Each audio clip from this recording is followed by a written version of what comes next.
Assalamualaikum warahmatullahi wabarakatuh.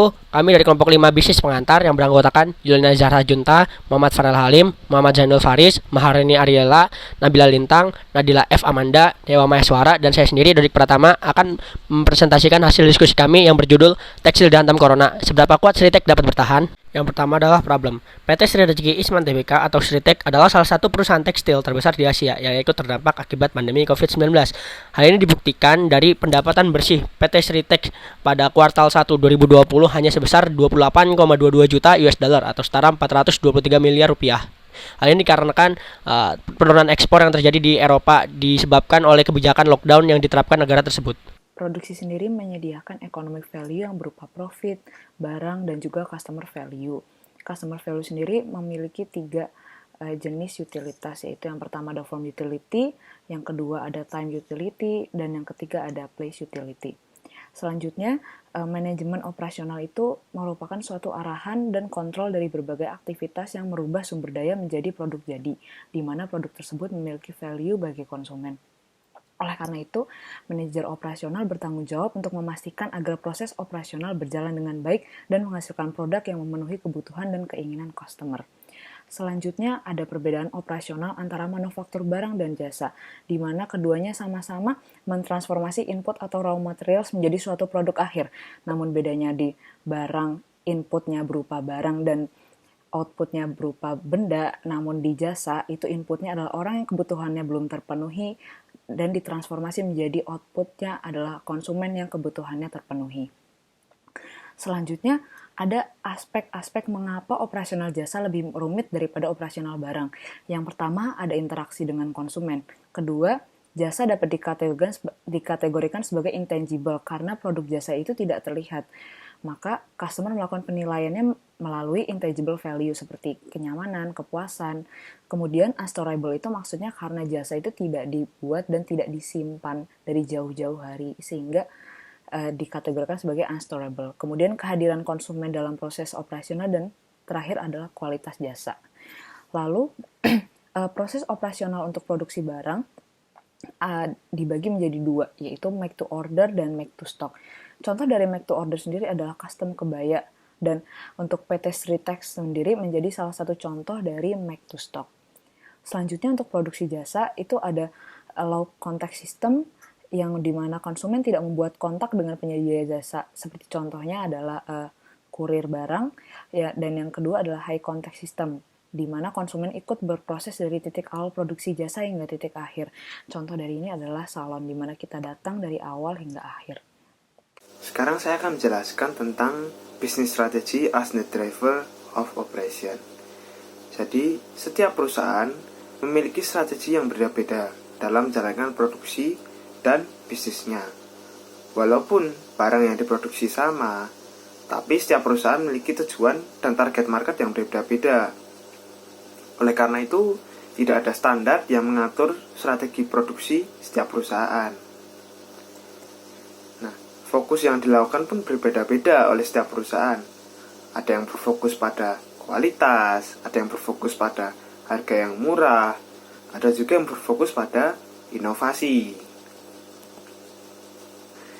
Kesuksesan strategi bisnis dan pelaksanaan operasinya dapat membuat sebuah bisnis melakukan ekspansi terhadap operasi bisnisnya, seperti yang dilakukan oleh Sritek. Sritek telah bertahun-tahun berfokus pada kualitas barangnya. Mereka sudah mempertahankan itu sehingga mereka sekarang bisa melakukan ekspor ke berbagai negara.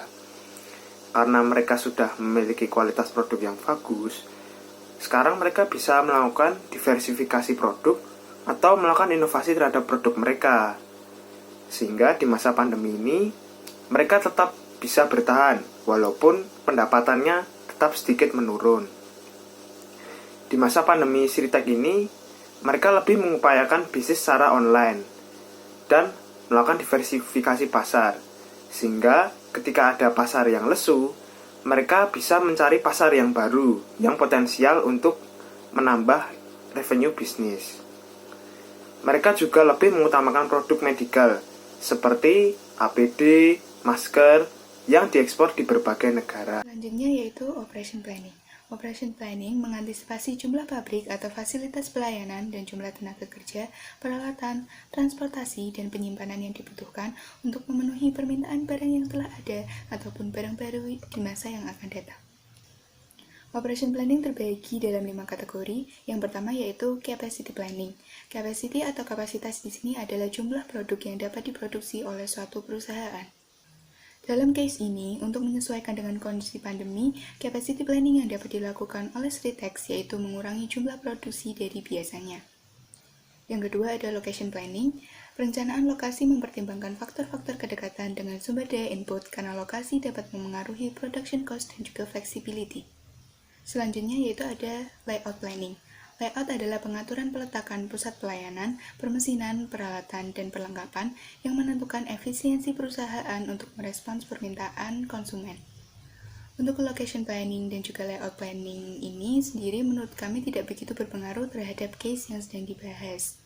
Lalu keempat ada quality planning. Setiap rencana operasi mencakup aktivitas-aktivitas yang memastikan bahwa produk memenuhi standar perusahaan dan konsumen. Untuk quality planning, pada masa pandemi ini Sritex memproduksi masker dan juga APD, maka harus sangat memperhatikan kualitasnya agar sesuai dengan standar ketentuan yang telah ditetapkan oleh WHO. Yang terakhir ada methods planning. Untuk merancang sistem operasi diperlukan identifikasi produk dengan 2 metode perbaikan. Yang pertama yaitu improving process flow. Dalam kasus ini seperti meningkatkan keteraturan aktivitas produksi, pemindahan material dan bahan, dan juga performa kerja dalam setiap prosesnya, yang mana pada kondisi seperti saat ini harus sangat menjaga protokol kesehatan dan tetap menjaga efisiensi produksi. Yang kedua yaitu improving customer service. Meningkatkan kemudahan layanan dalam berbelanja online di laman toko sritex.com menjadi salah satu bentuk improving customer service. Pandemi. Jadwal operasional sendiri terdiri dari 4 macam kegiatan, yaitu yang pertama, the master operation schedule atau jadwal operasi utama. Penjadwalan operasi terjadi di tingkat yang berbeda. Yang pertama, jadwal operasi master tingkat atas menunjukkan layanan atau produk mana yang akan diproduksi dan kapan kegiatan tersebut akan dilaksanakan dalam periode yang akan datang. Jadwal utama adalah sebuah game plan atau rencana permainan untuk memutuskan volume kegiatan yang akan datang dalam beberapa bulan ke depan. Dalam hal ini, Sritex perlu memutuskan produk mana yang akan diproduksi dan kapan akan dilaksanakan kegiatan tersebut, dan tentunya menyesuaikan dengan kondisi saat ini. Yang kedua, jadwal terperinci. Jadwal terperinci menunjukkan aktivitas sehari-hari yang akan terjadi dalam produksi atau kegiatan produksi. Jadwal terperinci menunjukkan tugas kerja harian dengan waktu mulai dan berhenti untuk pekerjaan yang ditugaskan di setiap stasiun kerja. Dalam hal ini, Sritex perlu menyusun sebuah jadwal yang terperinci agar setiap kegiatan yang akan dilakukan lebih jelas lagi dan tentunya tidak menghabiskan biaya yang sia-sia. Yang ketiga, jadwal staf dan penjadwalan yang berbasis komputer. Penjadwalan staf mengidentifikasi siapa dan berapa banyak karyawan yang akan bekerja dan kapan staf tersebut bekerja. Penjadwalan staf secara umum menetapkan waktu kerja yang ditetapkan di hari-hari mendatang, yang mungkin selama 30 hari atau lebih untuk setiap karyawan pada setiap shift kerja. Di situasi pandemi ini, perusahaan Sritex tentunya akan melakukan proses shifting kepada para karyawannya agar menghindari terjadinya penularan virus COVID-19. Maka dari itu, perlu disusun jadwal shift karyawan. Yang kedua, penjadwalan berbasis komputer, yaitu menggunakan alat seperti perangkat lunak ABS Visual Staff Scheduler yang dapat digunakan dengan mudah untuk menangani aktivitas multi-shift bagi banyak karyawan. Dan yang terakhir, yaitu penjadwalan proyek. Jadwal proyek memberikan koordinasi untuk menyelesaikan proyek skala besar. Operation Controls. Operation Controls adalah sebuah proses di mana perusahaan melakukan pemantauan kinerja dengan cara membandingkan hasil capaian perusahaan dengan rencana dan juga jadwal yang telah disusun perusahaan sebelumnya. Dalam Operation Controls terdapat 2 aktivitas, yang pertama adalah Materials Management dan yang kedua adalah Quality Control. Materials Management. Materials Management adalah proses di mana perusahaan merencanakan, mengatur, dan mengontrol aliran bahan dari sumber pasokan melalui distribusi barang jadi. Sritek adalah salah satu perusahaan yang beroperasi di bidang manufaktur, dan pada umumnya perusahaan di bidang manufaktur membutuhkan 50% hingga 75% biaya material sebagai input perusahaan. Dalam materials management terdapat 5 aktivitas yang perlu dilakukan perusahaan. Yang pertama adalah supplier selection, yaitu ketika perusahaan mencari dan memilih pemasok. Yang kedua adalah purchase, yaitu di mana perusahaan memperoleh semua bahan sebagai input perusahaan. Yang ketiga transportation sebagai sarana pengangkutan sumber daya perusahaan. Yang keempat warehousing, di mana ini disebut juga sebagai penggudangan, yaitu penyimpanan material produksi. Dan yang kelima adalah inventory control, di mana inventory control ini perlu dilakukan untuk memastikan bahwa persediaan cukup untuk melakukan rencana perusahaan dan tidak melebihi batas strategi perusahaan. Quality control. Quality control adalah proses pengambilan tindakan untuk memastikan bahwa operasi menghasilkan barang atau jasa yang memenuhi standar kualitas tertentu. Hal ini dilakukan dengan monitoring dan melakukan uji tes terhadap keseluruhan proses produksi perusahaan. Tujuan dari quality control ini adalah memenuhi suatu keinginan customer terhadap suatu produk dan memberikan sebuah kualitas sesuai dengan standar perusahaan, yang nantinya akan menjadikan produk yang dihasilkan perusahaan layak diedarkan dan mampu memenuhi permintaan pasar. Selanjutnya saya akan membahas tentang quality improvement and total quality management. Yang pertama, the quality productivity connection. Produktivitas adalah ukuran kinerja ekonomi. Ini membandingkan berapa banyak yang dihasilkan dengan sumber daya yang digunakan untuk memproduksinya.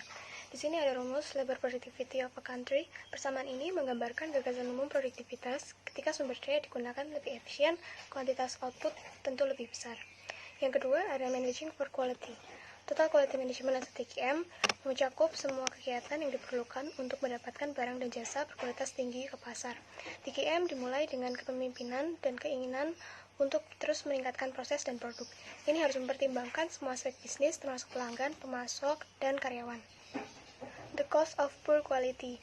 Seperti halnya produsen barang, penyedia layanan dan pelanggan mengalami tekanan finansial dari produk layanan berkualitas buruk. Yang kedua adalah quality ownership, taking responsibility for quality. Untuk memastikan barang dan jasa berkualitas tinggi, banyak perusahaan menetapkan tanggung jawab untuk beberapa aspek TQM ke departemen atau posisi tertentu. Bagian yang ketiga, tools for total quality management. Yang pertama ada value added analysis, mengacu pada evaluasi semua aktivitas kerja, alur material, dan dokumentasi untuk menentukan nilai yang mereka tambahkan untuk pelanggan. Yang kedua ada quality improvement teams. Tujuan tim ini adalah untuk meningkatkan metode kerja mereka sendiri dan produk yang mereka buat. Yang ketiga ada getting closer to the customer. Berhasil bisnis mengambil langkah-langkah untuk mengetahui apa yang pelanggan mereka inginkan dalam produk yang mereka konsumsi. Yang keempat ada ISO atau International Organization for Standardization Series. Label ISO ini adalah tanda pencapaian kualitas yang dihormati di seluruh dunia dan di beberapa negara itu adalah persyaratan untuk melakukan bisnis. Yang terakhir adalah Business Process Reengineering. Reengineering adalah proses desain ulang yang mendasar dan desain ulang radikal proses bisnis untuk mencapai peningkatan dramatis yang diukur dengan biaya, kualitas, layanan, dan kecepatan. Penambahan nilai melalui rantai pasok. Rantai pasok adalah aliran informasi, material, dan jasa yang bermula dari pemasok barang mentah dan secara kontinu menambah nilai barang tersebut ketika melewati tahapan dalam rantai hingga barang tersebut mencapai konsumen akhir. Lalu ada manajemen rantai pasok, di mana manajemen rantai pasok melihat tahapan-tahapan pada rantai sebagai sistem yang secara keseluruhan bisa dikembangkan dan dapat meningkatkan nilai akan suatu produk dan menciptakan keunggulan kompetitif. Di sini diberikan contoh terkait dengan roti, di mana rantai pasok yang pertama adalah petani gandum. Petani gandum memberikan gandumnya ke pegudang, storage, lalu gandum diberikan ke pengolahan, di mana gandum diolah menjadi tepung. Tepung dibawa ke produsen roti, lalu diberikan ke distributor untuk disebarkan ke toko-toko roti, dan di toko roti dibeli oleh konsumen. Selanjutnya ada rekayasa rantai pasok. Hal ini dilakukan agar proses dari rantai pasok menjadi semakin lancar dan efisien. Efisiensi biaya. Apabila komunikasi antar tahap terjalin dengan baik, maka aliran barang atau bahan akan menjadi lebih mudah sehingga menurunkan biaya seperti holding cost. Kualitas akan produk. Spesifikasi akan bahan dan material dapat dikomunikasikan antar tahap sehingga mengurangi kesalahan produk dan kualitas tetap terjaga. Mengurangi waktu pengiriman. Sinergi antara perusahaan membuat jadwal produksi maupun pengiriman menjadi lebih sinkron sehingga lead time dapat dikurangi. Lalu ada outsourcing, membayar pemasok dan distributor untuk melakukan bisnis proses tertentu atau untuk menyediakan bahan atau layanan yang dibutuhkan. Hal ini biasanya dilakukan untuk memperkecil biaya produksi atau untuk memusatkan perhatian kepada hal utama dari perusahaan. Contoh, chip Apple diproduksi oleh Samsung. Kesimpulannya yaitu, dalam keadaan sulit seperti ini, PT Sritek harus bisa berinovasi dan juga mengubah sedikit manajemen dalam memproduksi barangnya.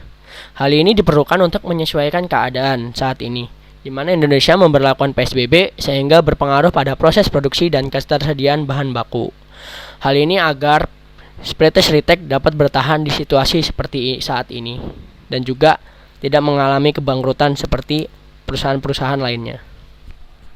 Saran dari kami untuk Sritek agar dapat bertahan di pandemi COVID-19 ini yang pertama adalah berfokus memproduksi tekstil yang dibutuhkan saat ini. Karena saat ini banyak masyarakat dan juga tenaga medis yang membutuhkan masker dan APD. Hal ini dilakukan agar Sritek dapat terus beroperasi dan juga memutar modalnya. Yang kedua, lebih menekankan penjualan secara online.